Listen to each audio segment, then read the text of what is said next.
I'm here with Matt and Gary Lyons of Disaster Blaster. You guys are all over the place when it comes to remediation of various things, mold toxicity. I don't even like to say that, you know. Is that something that, you know, that will make you sick? Because you hear so much about it. Can it really make you sick?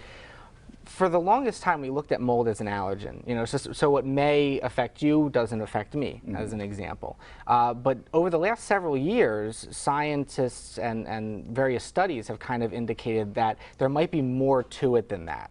They're looking at things like mold toxicity, as you had mentioned before, which essentially is cases where through long-term exposure, it's actually causing permanent effects. Stop, really? So, yeah, so what it'll actually do is it can impede your immune system. It can cause you to react more severely when you're exposed to mold in the future, things like that.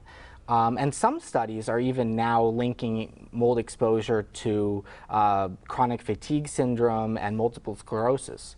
So there's definitely, we're learning more about it as time goes on, and what we're learning doesn't seem to be good. Yeah, and we're learning a lot from you guys about this too. Okay, so is it all mold or is it just the black mold? If you have mold in your house, it shouldn't be there regardless of the color.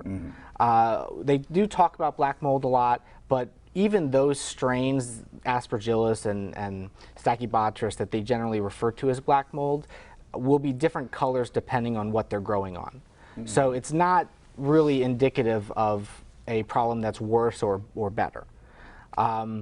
We always say, you know, if you've got a mold problem in your house, regardless of color, you should have it addressed properly. But boy, you know, Gary, these mold spores are really small. I mean, I don't even know how you address that. How do you figure that one out? Well, as you said, they are small. They're actually invisible to the naked eye. But it's the mold spores that actually have the mycotoxins around them, and when people breathe them in, and they think that's where the health effects are.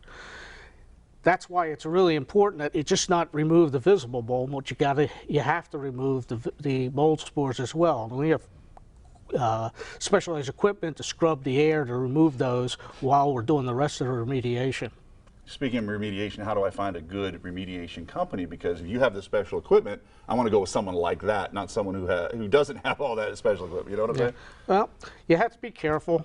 My suggestion is that you look for somebody who's in a regulated or licensed state business. We also do asbestos, so we're licensed for asbestos. We do radon abatement, so we're licensed by the state for doing that.